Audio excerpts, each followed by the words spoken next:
Shalom a los hermanos de Teshuvah.tv y Sabiduría en la Torah. Es un placer estar con ustedes. En este estudio vamos a estar hablando acerca del concilio del Gran Sanedrín y su historia. Una de las cosas que nosotros como creyentes tenemos que entender, cuando nosotros comenzamos a estudiar la Biblia y por el problema de lo que es teología de reemplazo. Y por cierto, quería anunciar que estoy en la congregación Israel Yará en Davenport, Florida, de congregación de nuestro hermano Gabriel Paredes. Y estoy haciendo un estudio, gracias por la oportunidad de permitirme hacer un estudio en su congregación. Cuando nosotros leemos las Escrituras y nos criamos en la iglesia, una de las cosas que ocurrió específicamente cuando quieres hablar acerca de la Torah, algo ocurre que siempre dicen, no, que los judíos mataron, que los judíos culparon, que los judíos hicieron esto a Yeshua. Y generalmente la gente se lo cree porque cuando leemos el versículo aparenta que dice lo que la gente está diciendo, pero si no estudiamos lo que el primer siglo, cómo era el concepto judicial, cómo se estableció, cuáles eran las responsabilidades del Sanedrín en el primer siglo, cuando comenzamos a entender la estructura y los requisitos y cuándo, cómo y dónde podían ellos ejecutar juicios, y leemos la historia de Yeshua cuando lo arrestaron y cómo lo juzgaron, nos daremos cuenta que el juicio de Yeshua fue completamente ilegal. Podemos vindicar a nuestro Mesías, probarlo legalmente de acuerdo a la ley de la Torah y todos los procedimientos que se suponía que el Sanedrín se suponía que ellos siguieran, no lo siguieron. En cualquier corte de ley, uno puede presentar este caso y ellos tendrían que encontrar a Yeshua inocente de la acusación de blasfemia, y la acusación que estaba dirigiendo el pueblo de Israel en una dirección opuesta. Pero si no estudiamos la Biblia de un punto de vista legal, no vamos a encontrar estas cosas. Entonces voy a leer Mateo 26, el versículo 47 en adelante, ¿ok? Dice, mientras Yeshua todavía estaba hablando, vino Yehudá, uno de los 12, acompañado de una gran multitud, oigan esto, una gran multitud con espada y garrotes, iban de parte de los principales Kohanim y los ancianos del pueblo, ¿ok? Ese versículo es sumamente importante, de los principales de los sacerdotes, del Kohanim. Okay, y los ancianos del pueblo, ya no estamos hablando de la gente regular, del pueblo regular. Ellos mismos lo estaban recibiendo en la ciudad como Hosana, como si hubiera sido el rey. Pues claramente no era el pueblo regular que estaban buscándolo allí, era un cuerpo de dirigentes en particular. Y esto lo vamos a investigar mientras vamos leyendo. Dice el versículo 48, el traidor había arreglado darles una señal, el hombre que yo bese es el que ustedes quieren, agárrenlo. Y fue directamente a Yeshua y dijo, Shalom Rabí, y le besó. Yeshua le dijo, amigo, haz lo que viniste a hacer. Entonces ellos avanzaron, agarraron a Yeshua y lo arrestaron.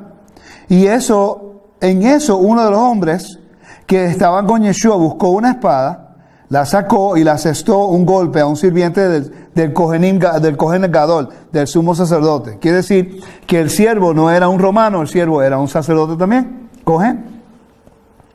Y Yeshua le dijo, pon tu espada de vuelta donde pertenece, porque todo el que usa la espada morirá por la espada. ¿No saben que puedo pedirle a mi Padre? Él instantáneamente proveerá más de una docena de ejércitos de malachim, de ángeles, para ayudarme. Pero si hiciera eso, ¿cómo serían cumplidos los escritos de que así tiene que suceder de esta forma? Entonces Yeshua se dirigió a la gente, de manera que vinieron para llevarme con espada y garrotes, de la misma forma que hicieran con el cabecilla de una rebelión. Todos los días se sentaba en el patio del templo enseñando y no me atraparon. En el patio del templo está hablando en los atrios de los gentiles, o puede haber sido en los atrios de las mujeres, uno de esos. Dice, pero todo esto ha sucedido para que se cumpla de lo que los profetas escribieron. Entonces los discípulos le abandonaron y huyeron corriendo. Los que atraparon a Yeshua le llevaron a Caifás, el sumo sacerdote, donde los maestros de la Torá y los ancianos estaban reunidos. Ahora, generalmente, muchas personas dirán, ese es el Sanedrín, el gran Sanedrín. Pero si nosotros continuamos leyendo y entendemos la estructura del Sanedrín y el concilio del primer siglo judicial, nos vamos a dar cuenta que no lo llevaron al lugar correcto. Y eso es un punto importante para establecer que fue un juicio ilegal. ¿Ok? Pedro lo siguió de lejos hasta el patio de la casa del sumo sacerdote. Entonces entró y se sentó con los guardias para ver cuál iba a ser el resultado. Esos guardias eran uno de los 24 guardias de los levitas y sacerdotes del templo. ¿Okay?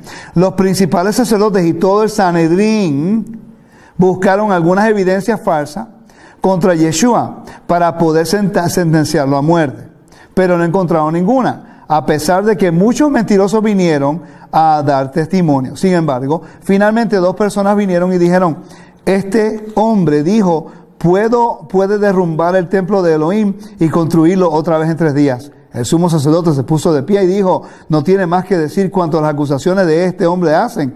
Yeshua permaneció en silencio.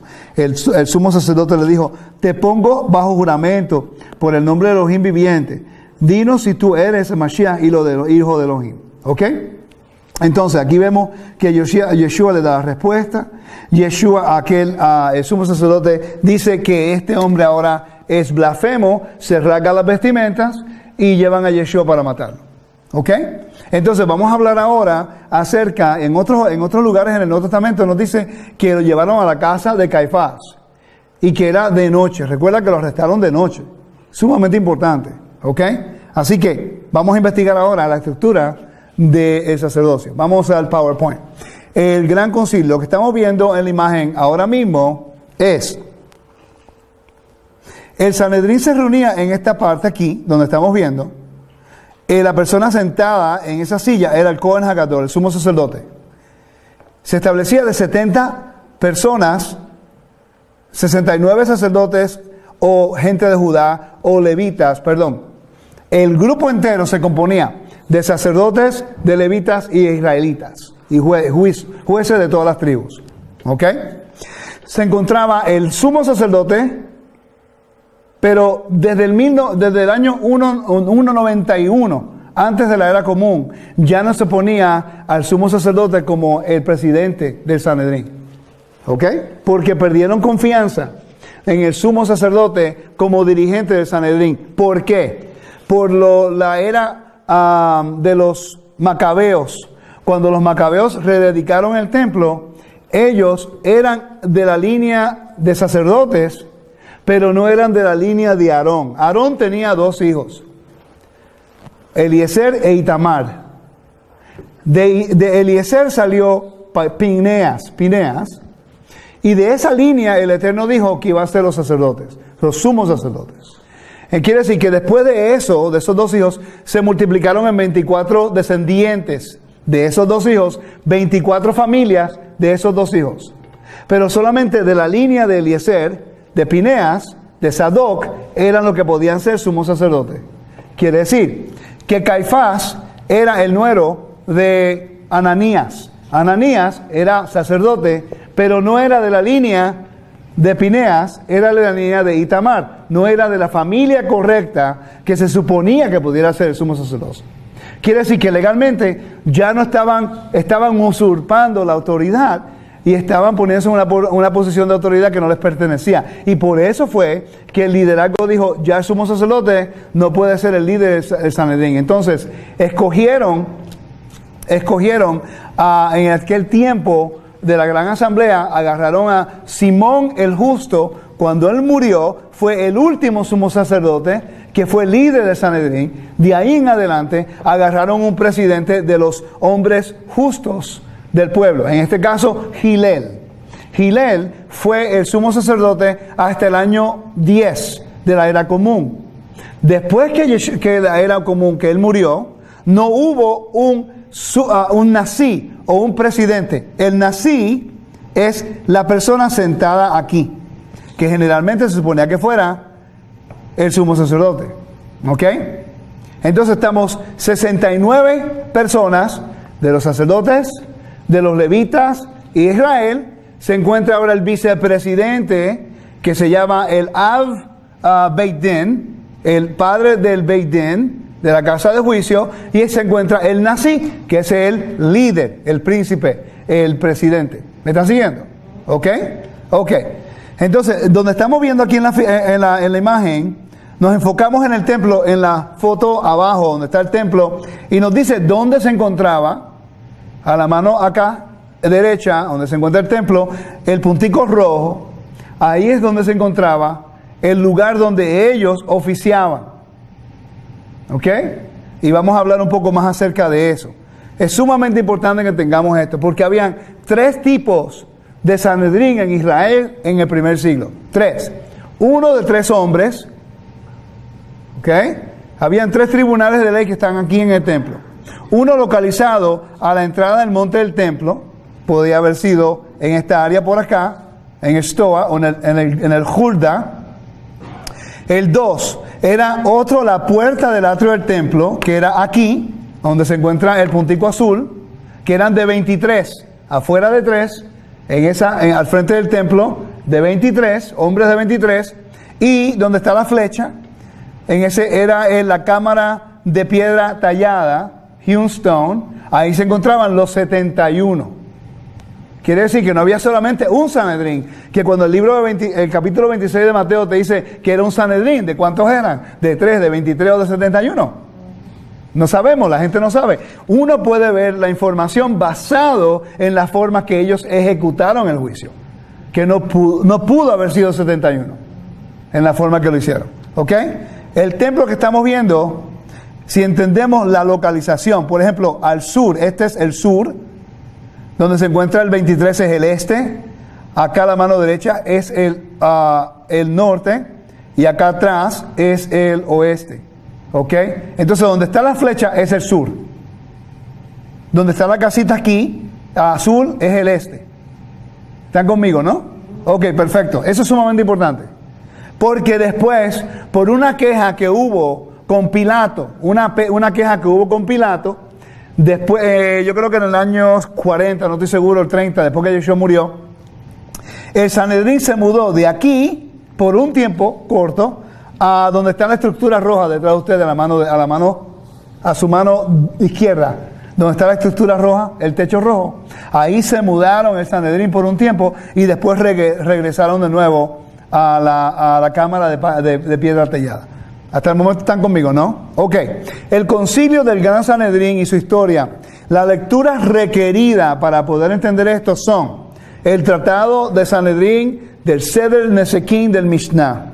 Para los hermanos que no tienen una Mishnah, por favor, en el internet se encuentra una gratis, del hermano del Valle, se llama él.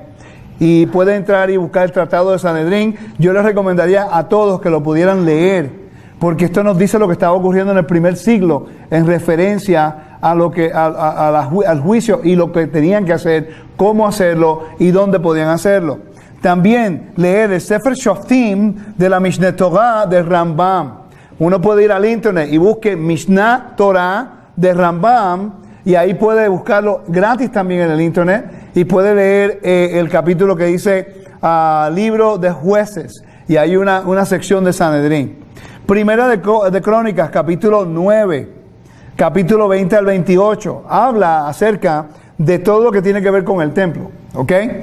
Parashá Shoftim, la porción de la Parashá de jueces en Deuteronomio 17.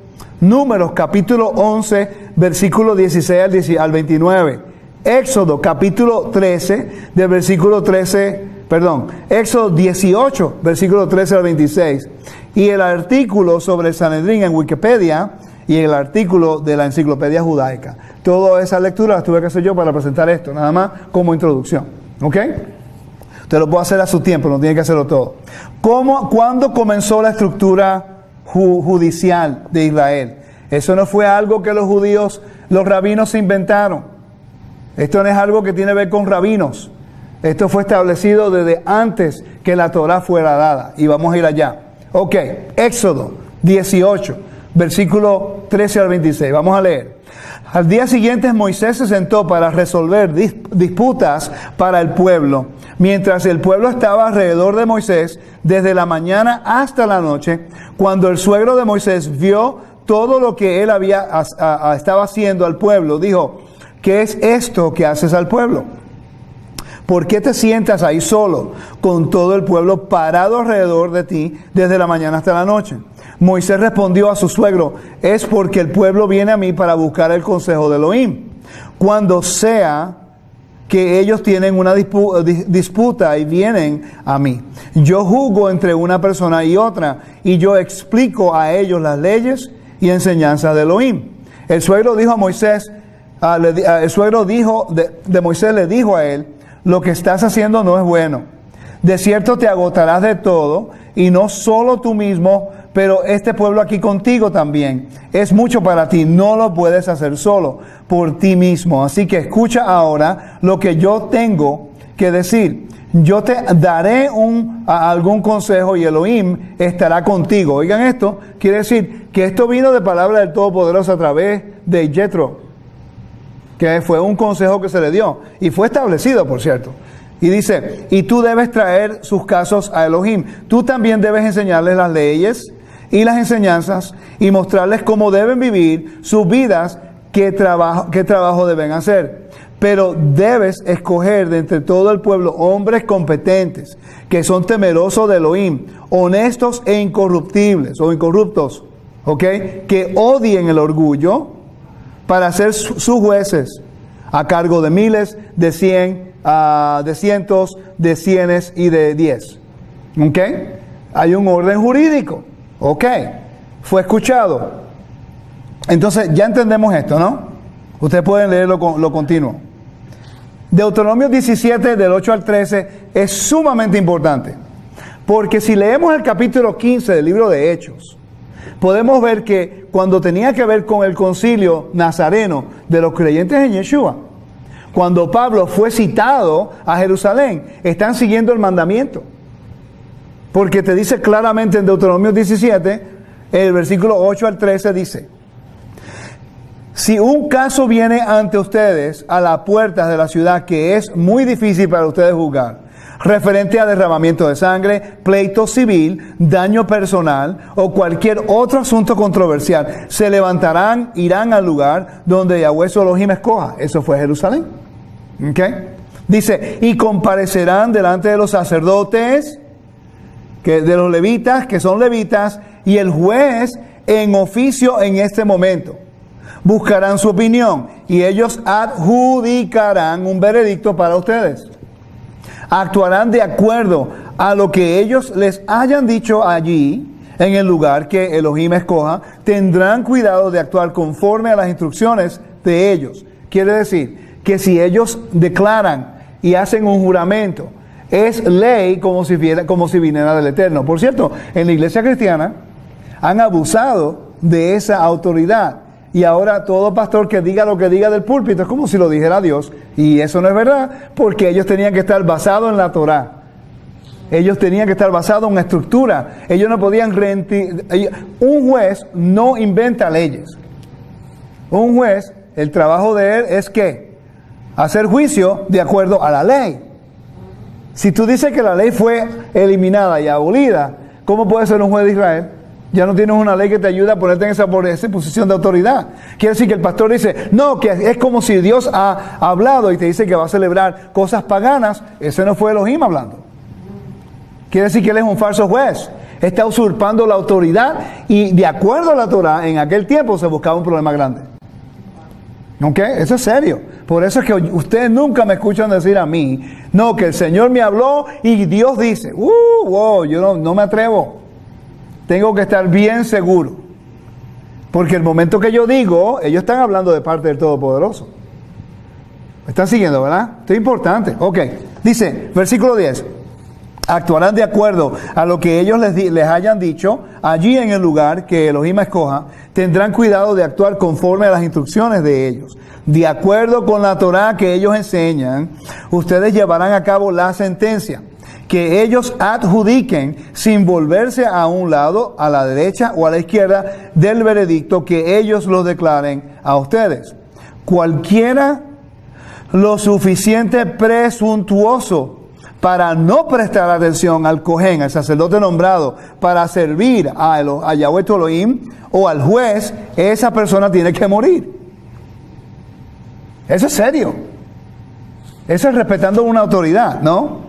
Así ustedes exterminarán la tal perversidad de Israel y todo el pueblo oirá acerca de ello y tendrá temor de continuar actuando presuntuosamente. Quiere decir que el Sanedrín también servía como una forma de mantener al rey y al sumo sacerdote en una posición de humildad sin tomar la autoridad que el Eterno le había dado para abusarla con el pueblo. El Sanedrín tenía el derecho de juzgarlo a ellos. No, ustedes van incorrectos. Y lo vemos en la Biblia porque los profetas eran sacerdotes. La mayoría de los profetas, el 99% de todos los profetas en la Torah eran sacerdotes. Jeremías, Isaías, Ezequiel, todos, Ageo, todos eran sacerdotes. ¿Ok? Continuamos. ¿De dónde sale entonces 70 miembros del Sanedrín? ¿De dónde sale eso? Recuérdate, eran 70 más Moisés, 71. ¿Ok? En Números 11, versículos 16 al 26. Elohim dijo a Moisés, ¿a quién le dijo? ¿Y quién habló? Elohim, ¿verdad? Entonces dice, tráeme 70 de los ancianos de Israel, gente que tú reconozcas como ancianos del pueblo y oficiales de ellos, tráelos al tabernáculo del testimonio y haz que se paren allí contigo. No, yo descenderé y hablaré contigo allí, a la puerta, ¿de dónde? Del tabernáculo. Por eso es que había un Sanedrín a la puerta del templo. ¿Te recuerdan que usted vio que había uno de 23 a la puerta del templo? Por eso, porque dice la puerta del tabernáculo, entonces había uno puesto allá en el templo también. Ahora, el más grande estaba al sur, cerca de una de las puertas del templo también. Ahora entendemos el por qué estaban situados en ese lugar. Dile al pueblo, dedíquense como Kadosh para mañana, como santos. Y dice, y ustedes comerán carne, porque lloraron en los oídos de Elohim, si solo tuviéramos carne para comer. Ahí cuando se están quejando acerca de la carne y todas esas cosas. Pero el Eterno escogió 70 líderes más Moisés son 71. De ahí se sale el número 71. ¿Ok? Continuamos. Funciones y autoridad. Volvemos de nuevo a la imagen. 1. La sala de piedra tallada se llama Lishkat Hagasit. Es donde se encuentra la imagen, donde se encuentra la flechita. Que recuérdense que la flechita se encuentra en el sur. ¿Ok? Ahí se encontraba en ese edificio que era grandísimo. Era 100 pies de altos, ese edificio. 100 pies de altos. Y tenía muchos cuartos dentro y había muchas funciones y una de ellas era el lugar donde podían tener y reunirse los 71. ¿Ok?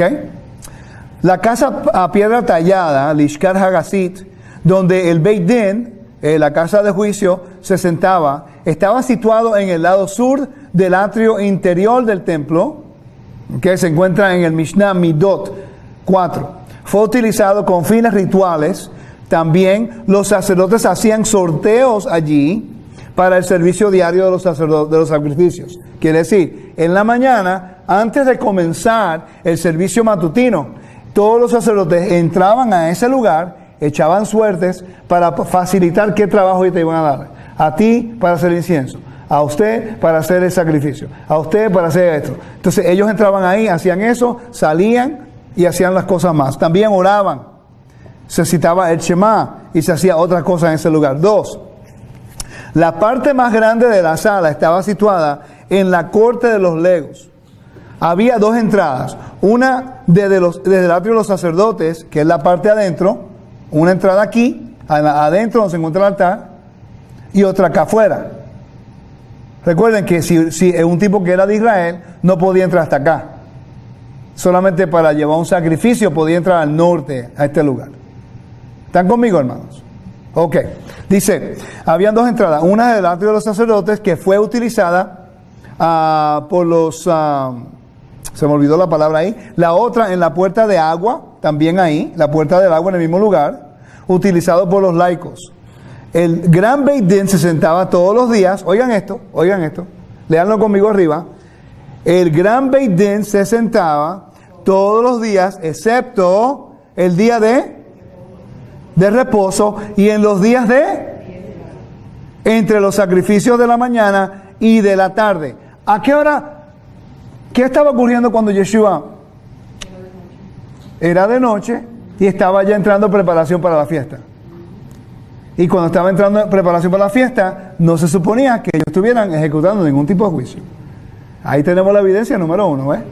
Esto tiene sentido, ¿no? Esto es importante, hermanos, porque nosotros creemos en Yeshua y nos sentamos en nuestra fe con Él, pero viene una persona que sabe más de Biblia y te hace una pregunta que causa una duda, y ahí la gente empieza a dudar de Yeshua, cuando en realidad si buscamos estos recursos históricos que han sido preservados para nosotros, entonces es hacer conexiones. Cuando yo empecé a leer todos estos tratados de Sanedrín y estas cosas, yo mismo empecé a ver, wow, no sabía, y empecé a hacer conexiones y decir, eso es ilegal. Llamé a mi maestro y le dije una pregunta: ¿el juicio de Yeshua es ilegal? Seguro. Y yo le dije, mira lo que yo encontré, y él me dijo, exacto. Llamé a un abogado, un amigo mío, y le pregunté también acerca del procedimiento, si él lo veía. Ahí es cuando empezamos nosotros a sacar la verdad de entre la mentira. Cuando una persona dice, no, que los judíos lo acusaron. Mentira, no fueron los judíos que lo acusaron, fue a Judá que lo acusó, que lo entregó, y fueron los sacerdotes corruptos. El oficio del sacerdocio es santo, pero los que estaban en su poder estaban corruptos. Y eran parte de los fariseos de la línea de Shammai, no de la línea de Hillel. Esto es sumamente importante. ¿Por qué? Desde la muerte de Hillel, en el año 10 de la era común, hasta el año 30, cuando Yeshua murió, ya no había un líder del Sanedrín. Estaba el segundo como el vicepresidente. El vicepresidente era Shammai, pero nunca permitieron que él fuera el líder del Sanedrín. Es interesante que Shammai, que en muchas ocasiones Yeshua tenía argumentos en contra de los reglamentos que él había decretado en contra de la Torá, él murió en el año 30, el mismo año que Yeshua murió. Él murió. Y después, ¿ustedes saben quién tomó el control? Gamaliel tomó el control. No fue Gamaliel el que se levantó dentro del Gran Sanedrín cuando estaban juzgando a los discípulos. Y él defendió a los discípulos en el libro de Hechos. Y yo siempre me preguntaba, pero ¿cómo es posible que a un hombre nada más todo el pueblo lo escuchó y le respetó su decisión? Porque él era el presidente, el nazí del Sanedrín. Él hizo, por cierto, ellos no votaban. Al menos hubiera un empate. Si están haciendo un juicio, están votando por hacer algo, si hay un empate, entonces él es el que rompe el empate. Por eso que nunca debe hacer pares en un juicio. En jueces, tiene que ser siempre en números que son... Ajá, exacto, párenos. ¿Ok? ¿Estás sacando algo de esto hasta el momento? Ok, perfecto, continuamos. 3. En Shabbat y en los días de fiesta, cuando no había reuniones en la sala de piedra tallada, los miembros del Beit Din se reunían, oigan esto, en la escuela del monte del templo. De acuerdo con los registros de fuentes talmúdicas, el gran Beit Din tenía las siguientes funciones.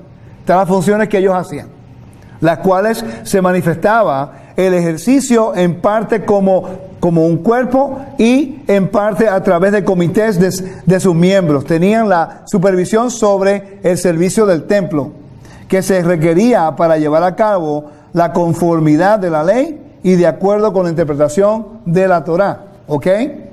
Continuamos. 4. Se decidía cuáles sacerdotes realizarían el servicio del templo. Supervisaban especialmente importantes actos rituales como el servicio del día de expiación. Quiere decir que nadie, el sumo sacerdote, tenía que pasar por el procedimiento de que ellos supieran, todos, de que ese hombre, el sumo sacerdote, sabía hacer el trabajo. Porque todo el pueblo se afectaba por el error que cometiera. ¿Ok? Dice, estaban a su cargo la quema de la vaca roja, Pagá Adumá, y la preparación del agua de purificación. Cuando se encontraba el cuerpo de una persona asesinada, los miembros del Gran Sanedrín tomaban las medidas necesarias con el fin de determinar en qué ciudad, por ser la más cercana del lugar del asesinato, se traía sacrificio de expiación. 5. También decidían en cuanto a los diezmos de la cosecha. Se sentaban en el juicio de la mujer sospechosa de adulterio, que se llama sotá, y la condena a beber de agua amarga. Eso ocurría en un lugar específico en el templo. ¿Ok? Organizaron el calendario. ¿Ok? Y proporcionaron copias correctas del rollo de la Torá para el rey y probablemente para el templo también. En general, decidían toda pregunta dudosa relacionada con la ley religiosa y dictaban la decisión final en cuanto a la sentencia del maestro, que promulgaba opiniones contradictorias que la interpretación tradicional de la ley. Ellos eran como la Corte Suprema de los Estados Unidos. Hay una corte municipal, una corte estatal y está la corte federal. Es el mismo, de ahí sale esa estructura. Estaba la corte municipal de los 3 hombres en cada comunidad. Ellos escogían 3 hombres y ellos ejecutaban juicios de algunas cosas que ellos tenían jurisdicción. Ya algo más difícil lo llevaban al de 23, algo más difícil lo llevaban al 71. Ok, igual que hacen ahora mismo. Interesante, ¿verdad? La estructura que tenemos nosotros de gobierno, muchos de ellos tomados de la Biblia. Ok, seguimos.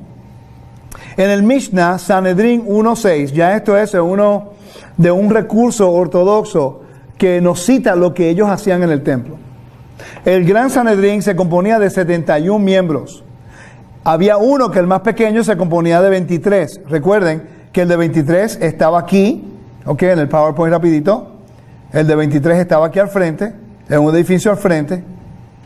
Y el de 71 estaba en el edificio de Beit Aptinas, donde se hacía el incienso para la menorá. Ahí había un cuarto grande para ellos. ¿Y cómo sabemos que el Gran Sanedrín estaba compuesto de 71 miembros? Ya que fue dicho, reúneme 70 hombres de los ancianos de Israel, en Números 11:16. Ya que Moisés estuvo entre ellos, por eso habían 71 miembros. ¿Están entendiendo ahora? Sabemos ahora por qué 71, ¿no? El número dice, el Eterno lo dijo a Moisés, busca 70, más él 71. Y él era el líder de todos ellos. Ok, continuamos. El Nasí, que es el presidente, él solo votaba si había un empate. El Ad Beit Din, en este caso Shammai, en el primer siglo, ok, él era parte del proceso de votación. Entonces, los 69 que sobraban se componían de 23 grupos, 3 grupos de 23. Un grupo de 23 eran sacerdotes, Kohenim. Otro grupo de 23 eran levitas. Y otro grupo de 23 eran israelitas. ¿Por qué? Porque en el templo, si se dieron cuenta, en el templo ellos tenían jurisdicción de muchas cosas que tenían que ver dentro del templo, ¿no? Un israelita no tenía jurisdicción de tomar decisión de esas cosas santas. Eso le tocaba a los sacerdotes. Tenían que haber 23 para que ellos pudieran hacer un juicio y después ellos votaban y no había un empate. Interesante, ¿no? Había un orden perfecto. Ok, entonces, ellos estaban a cargo de todas las cosas que pertenecen a las cosas sacerdotales. Por ejemplo, cómo se ponía el incienso en la menorá, quién podía determinar el velo del templo, cuando lo limpiaban, cuando lo construían, cómo se hacía, cuál es la decoración, cuando se hacían algunas cosas, todo lo que tenía que ver con reglas del templo, quiénes lo hacían, cómo lo hacían y las personas adecuadas de que podían hacerlo. ¿Ok? 23 levitas estaban a cargo de todas las cosas que pertenecen a las cosas levíticas. Por ejemplo, las puertas. Ellos se encargaban de 13 de las puertas. Esas puertas ellos las vigilaban. Habían 21 guardias de levitas Eran 24, pero los levitas eran 21, que ellos protegían todos los atrios del templo, del área donde le pertenecía a ellos.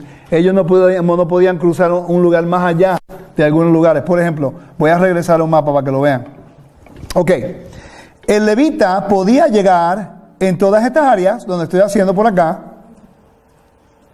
y también podía entrar al área de atrio de las mujeres. Y aquí en el Nicanor Gate, en el área, ¿están viendo, no? Ahí, hasta ahí llegaban, donde cantaban los levitas, tenían el coro. Pero eran unos escalones, 3 escalones, y el coro se paraba allí.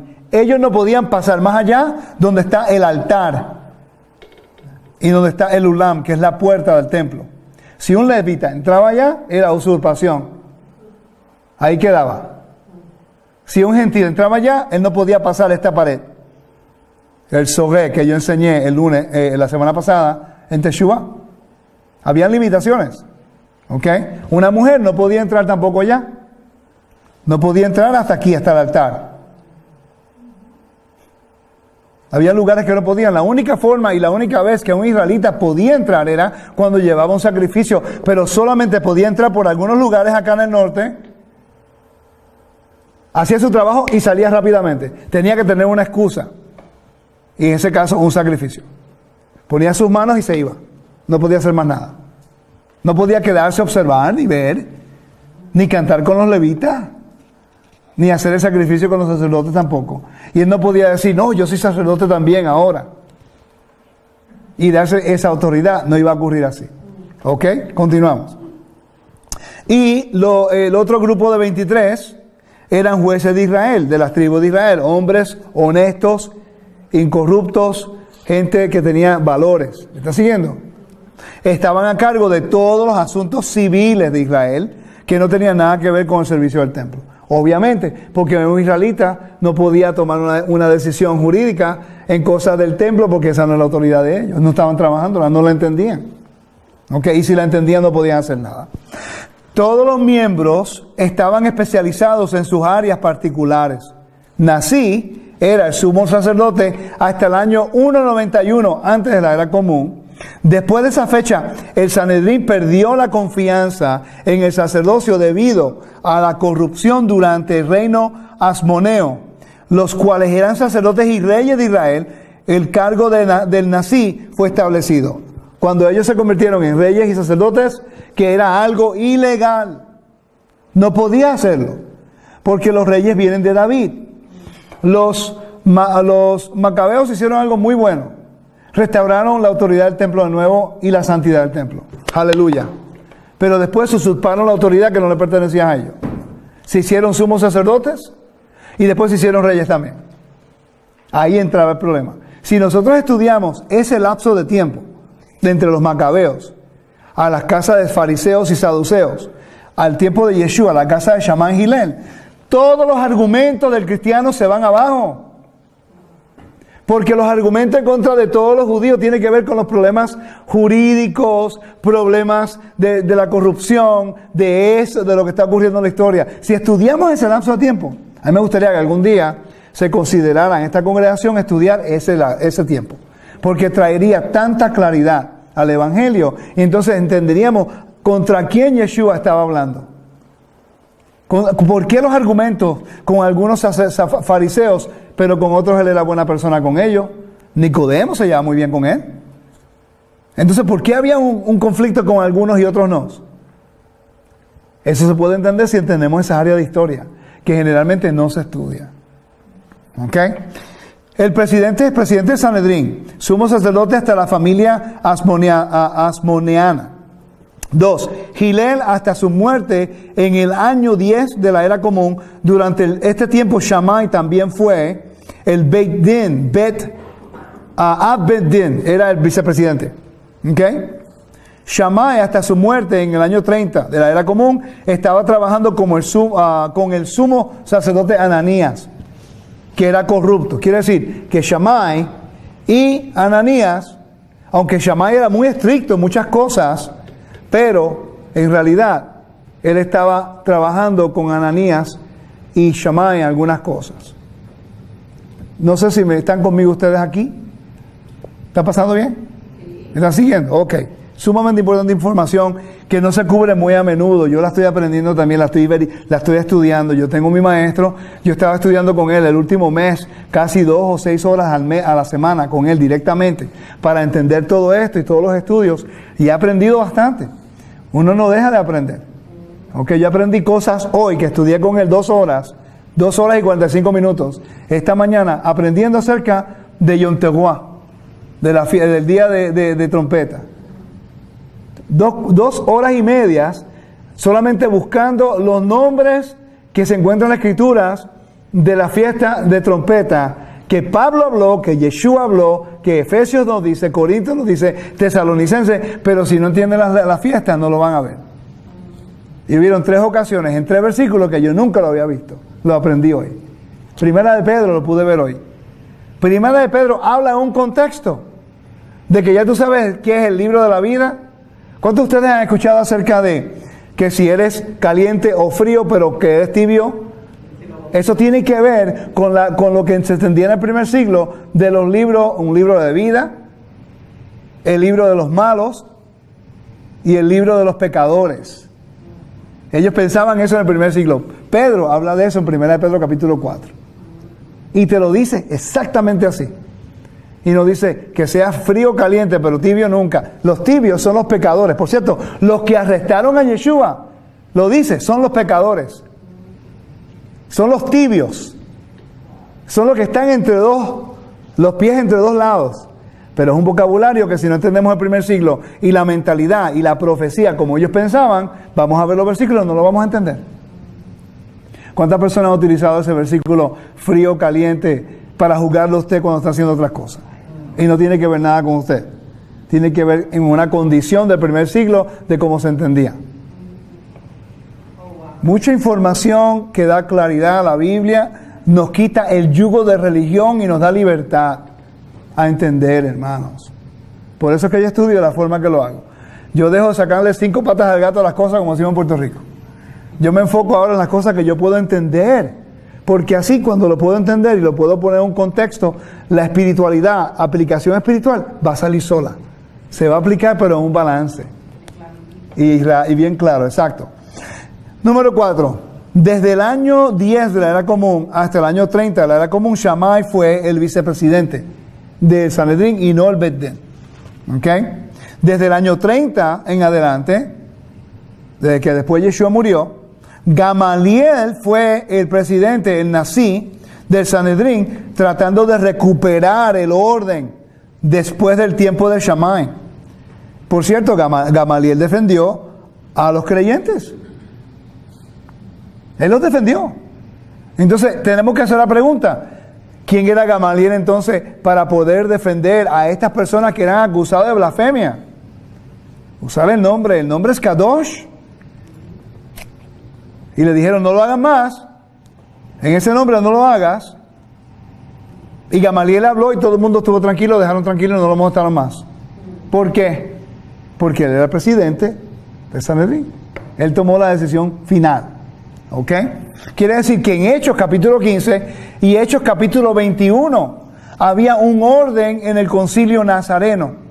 En referencia al evangelio, había un grupo de líderes, los discípulos y los ancianos que creían en Yeshua. Habían unos líderes que hacían juicio a favor de las cosas que tenían que ver con el evangelio, pero nunca con las cosas del templo. ¿Han notado eso?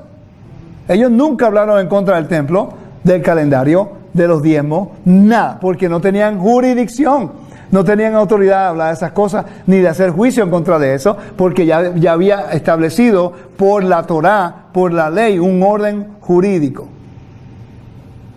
que ellos mismos no tocaron. ¿Ok? Continuamos. Los 71 jueces del Gran Sanedrín juzgaban en referencia a el Mishnah, capítulo 1, versículo 5, párrafo 5, dice: juzgaban una tribu, el Sanedrín juzgaban, esto es lo que los 71 hacían, no los 23, los 71. ¿Ok? Quiere decir que si los 23, que si se le llevaban uno de estos casos al Sanedrín pequeño, De 23 no lo iban a escuchar. Tenían que llevarlo al federal. En este caso de Galaya. Juzgaban a una tribu por idolatría, a un falso profeta, Deuteronomio 18:20, a un sumo sacerdote, solo con las instrucciones de un tribunal de 71 miembros. Traían al ejército para proseguir una guerra librada por elección, solo con las instrucciones de un tribunal de 71. Quiere decir que un rey no podría decir voy a la guerra. Él tenía que ir a hablar con el sacerdote para buscar la voluntad del Padre, y el tribunal decía estamos contigo. Así como el presidente cuando quiere hacer guerra tiene que hablar con el Senado y la legislación. Igualito. El Congreso es el que declara la guerra. Lo mismo aquí. ¿Ok? Hicieron modificaciones a la ciudad de Jerusalén y los atrios del templo, solo con las instrucciones de un tribunal de 71 miembros. Si querían agrandar el templo, no el templo regular. Quiero llevarlo a una imagen del templo, porque quiero que estemos claros con eso, ¿ok? Ok. Ellos nada más podían hablar de los espacios exteriores, ¿ok? Todos los pasos exteriores por acá, ellos podían decir y expandir. El área de las mujeres, de los atrios de las mujeres se podían expandir, pero esta área aquí del templo no se podía expandir. Podían ponerlo más grande, pero no más grande. Tenía 500 codos por 500 codos. Más alto sí, pero más amplio no. ¿Ok? Porque ya había unas reglas que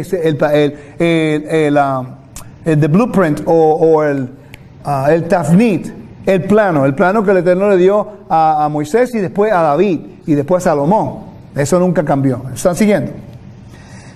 ¿Qué están notando con esto? ¿Cuántas cosas nos han aprendido esta noche? Y esto es el Nuevo Testamento. Muchas veces, mis hermanos, les voy a dar un consejo. Hay tanta confusión. Y la confusión está entrando porque queremos eliminar los recursos que nos ayudan a entender la condición económica, la condición jurídica, la situación geográfica, la situación política. Todas estas cosas que ocurrían en el primer siglo, hay recursos. Hay historia, hay libros escritos que han prevalecido y han sido cuidados. Por ejemplo, el tratado del Mishnah Tamid fue escrito por un sumo sacerdote que vivió en el primer siglo. Él lo escribió y dijo, queremos preservar lo que está ocurriendo aquí, los romanos están acá, nos van a destruir el templo, vamos a preservar el servicio del templo, las dimensiones, y fue escrito por un sumo sacerdote que estuvo ahí. ¿Por qué no vamos nosotros a poder investigar y a leer eso? Para tener una idea de cómo la función del templo ocurrió. Podemos leer otros comentarios de cuántas personas, pero no queremos leer de la persona que estuvo allá. Josefo estuvo allí. Filo estuvo allí. Cícero era un historiador romano que te puede hablar acerca de la estructura del imperio romano, de las leyes romanas, de la situación social, de la vida cotidiana romana. ¿Para qué? Para entender por qué Pablo le está hablando a los romanos y cómo les habla. Pero no lo leemos. Entonces, interpretamos estas escrituras de acuerdo a la dogma y a la interpretación de la denominación de la cual venimos, y crea confusión y un antisemitismo, y encima de eso, la influencia del protestante que adquirió mucho antisemitismo de la iglesia cristiana y de la iglesia católica. No estamos juzgando a una persona, solamente estamos diciendo lo que históricamente es la realidad.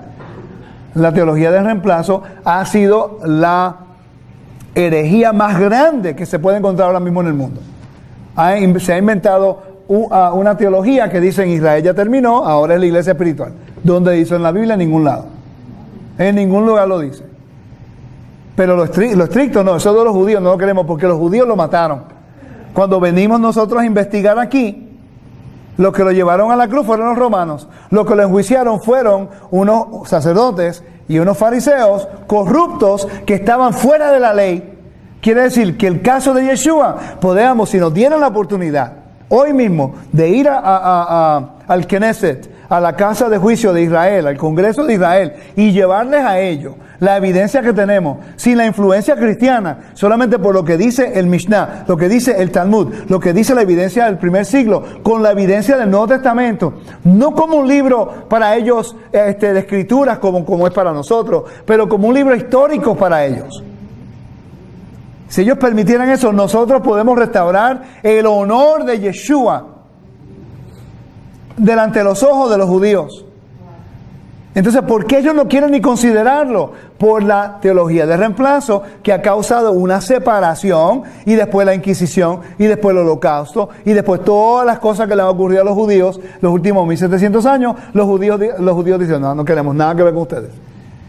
Y se sorprenden porque nosotros queremos seguir la Torah. Para nosotros, para ellos, nosotros somos gente rara, ¿vale? Te lo digo yo que voy a Israel todo el tiempo. Que hay gente que son cristianos que quieren hacer ¿qué? No, ellos están saliendo del cristianismo, quieren seguir el Shabbat, pero es que eso no es para ellos. Y yo empiezo a enseñarles, oh wow, ¿y qué más hacen? Bueno, ellos quieren comer limpio, no saben comer todavía kosher como ustedes los ortodoxos, porque es difícil, pero no comen cerdo, no comen esto, no comen esto, no comen... ¿Que no hacen qué? Y muchos de ellos hacen brit milá, hacen circuncisión. ¿Que ellos hacen qué? ¿Ellos saben lo que están haciendo? Sí, ellos quieren entrar al convenio de Abraham, Isaac y Jacob. Wow, ¿de verdad, Bemet? Y están sorprendidos. ¿Y cuántos hay? ¿De dónde están? Están a través de todo el mundo. Hay unos que son muy amigos míos, y tú los conoces, el Inés, que son muy amigos míos, gente muy buena, que vienen a mi casa y se sientan conmigo. Ok, dime dónde has ido. Y dime, ¿cuándo puedo ir? Porque ahora como que, wow, hay gente en China que está diciendo el Shema, hay gente en Sudáfrica, en Australia, hay gente en toda Europa, en Puerto Rico, en Latinoamérica, en todos lugares. Cuando yo le dije que estamos ahora llegando a casi 54 países en Latinoamérica a través de Teshuvah, están sorprendidos. Hermanos, estamos haciendo una diferencia, pero tiene que llegar el momento en el cual el entendimiento y la mentalidad de la denominación de donde salimos y sacar los lentes griegos, y hacer una prescripción nueva y ponerse la prescripción hebrea. Y utilizar todos estos recursos para poder ayudarnos a nosotros a entender. ¿Estamos claros, no? Ok. Entonces, ya casi termino. Y yo lo que quiero hacer ahora es ser un poco más específico acerca de las labores de los diferentes grupos de los jueces del Sanedrín. Recuerden lo que le dije anteriormente. Habían 23 Kohenim. Repitan conmigo. 23 Kohenim. 23 Leviim. Y después 23 israelitas. ¿Ok? Ok, quiere decir que cada uno de ellos tenían algo en la cual ellos tenían la autoridad para ejecutar juicio o declarar o poder decir cómo se iba a hacer. Ok. Los 23 Cohen, los sacerdotes, ellos dictaban leyes concernientes a el altar, Mitzbeach, el altar, 15 pies de alto, sobre 100 pies de largo, incluyendo la rampa. ¿Ok?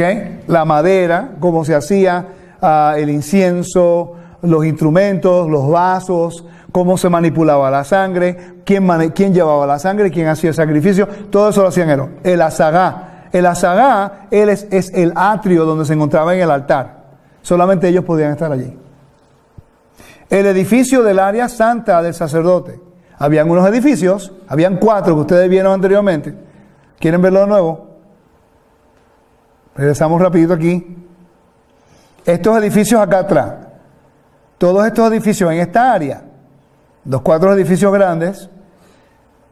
Y el azagá, que es aquí donde se encuentra el altar. Ellos tenían autoridad para decidir lo que se iba a hacer. ¿Ok? ¿Están pasándola bien, no? Sí. Ok. Los sacrificios, los korbanot, los sacrificios lo tenían que ellos decidir cómo se hacían. La guardia sacerdotal del templo. Habían de 24 guardias del templo, 3 de ellos eran sacerdotes, los demás eran levitas. Recuerden, todos los sacerdotes son levitas, pero no todos los levitas son sacerdotes.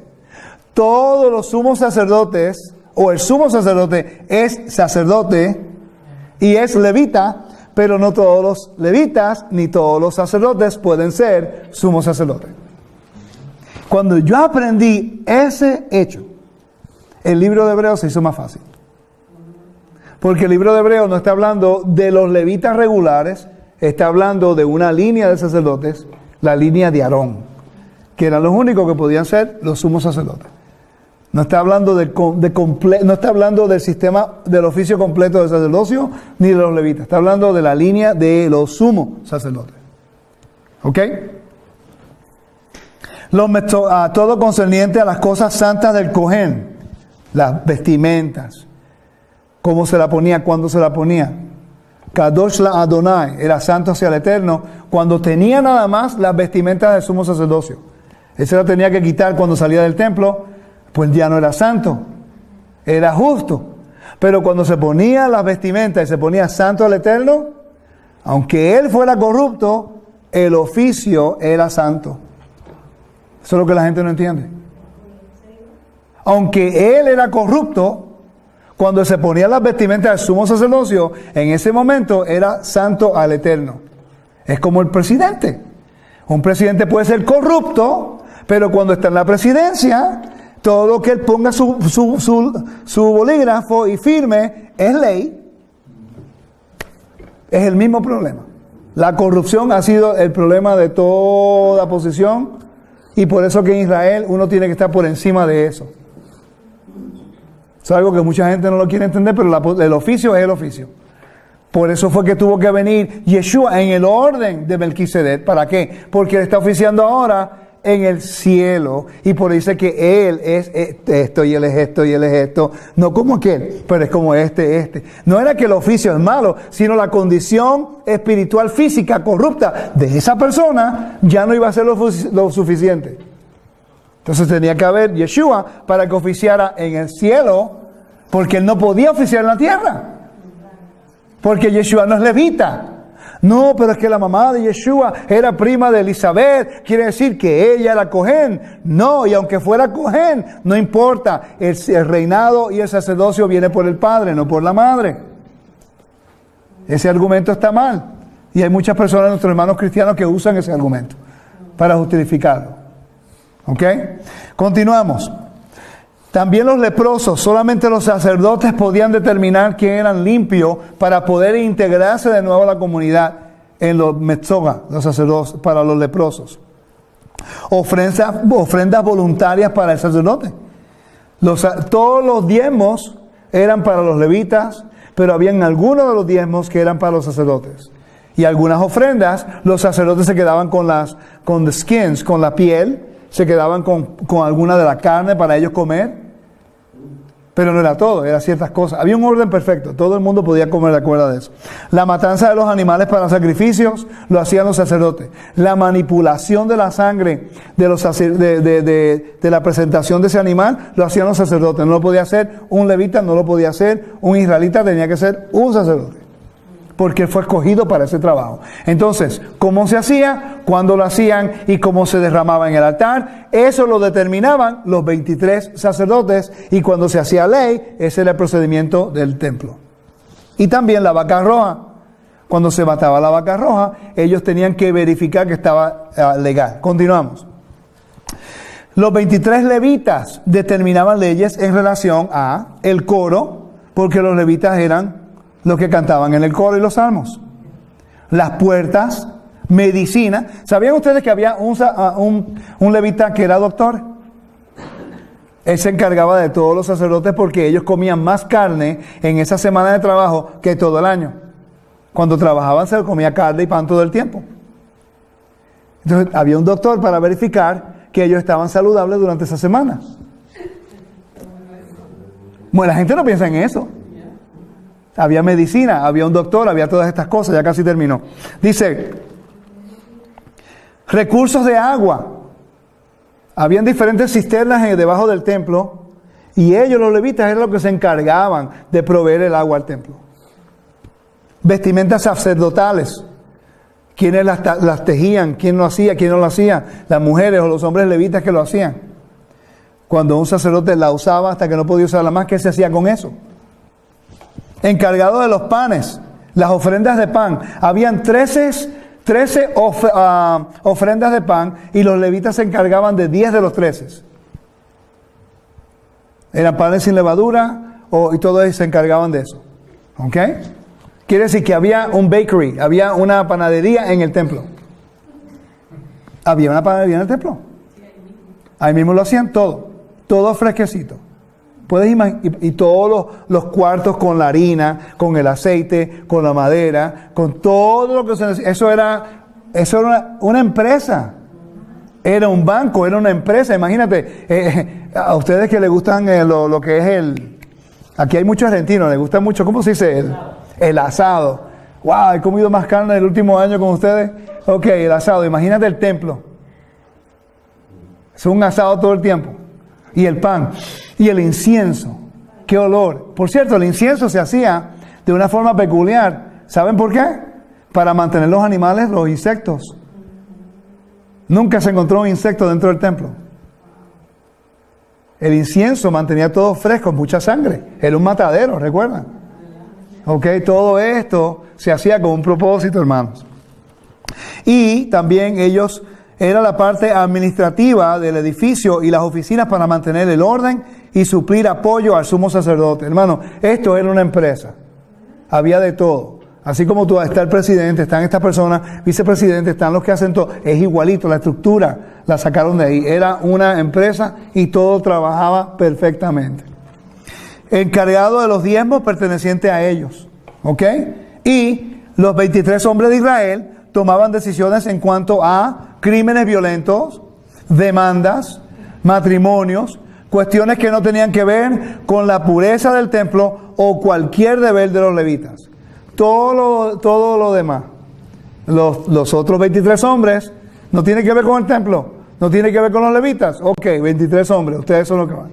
Entonces no sabemos cuántos levitas habían cuando jugaron a Yeshua. Sabemos que habían sacerdotes, saduceos, que eran corruptos.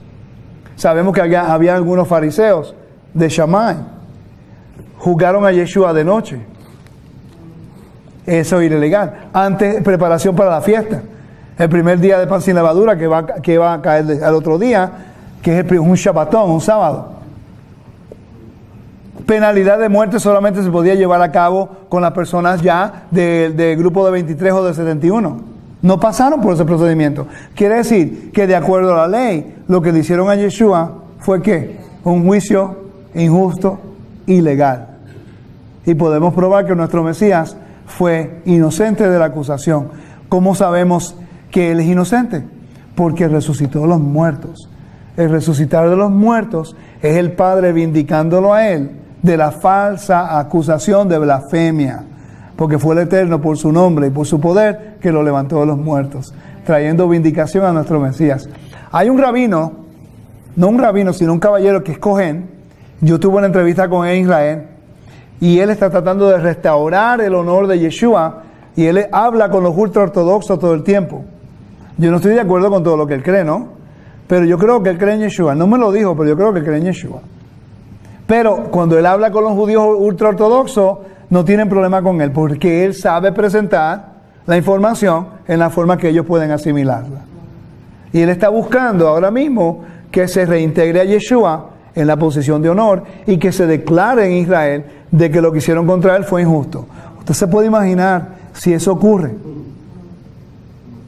Si eso ocurre, tenemos evidencia del primer siglo que habían personas que vivieron en Israel, que guardaron la Torá, que eran ciudadanos israelitas, y puede ser que puedan abrir puertas a los creyentes en Yeshua que siguen la Torá, no los que quieren convertir al judío en convertirse fuera de la Torá, sino para los creyentes en Yeshua que quieren guardar la Torá y quieren seguir los mandamientos. Interesante la información, ¿no? Así que verifíquenlo todo, no crean nada de lo que yo les digo, la información está aquí, y yo espero que esto haya sido otra introducción a otra parte fundamental del templo, que es el sistema jurídico. Y en mi serie de los servicios del templo que estamos haciendo, vamos a continuar haciendo estos tipos de estudios poco a poco para que podamos entender.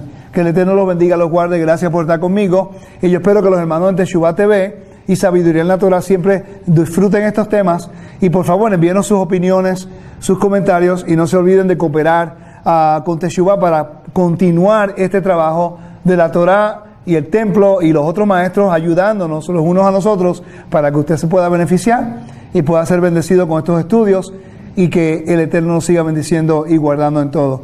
Shalom Alechem, Shavua Tov y hasta la próxima.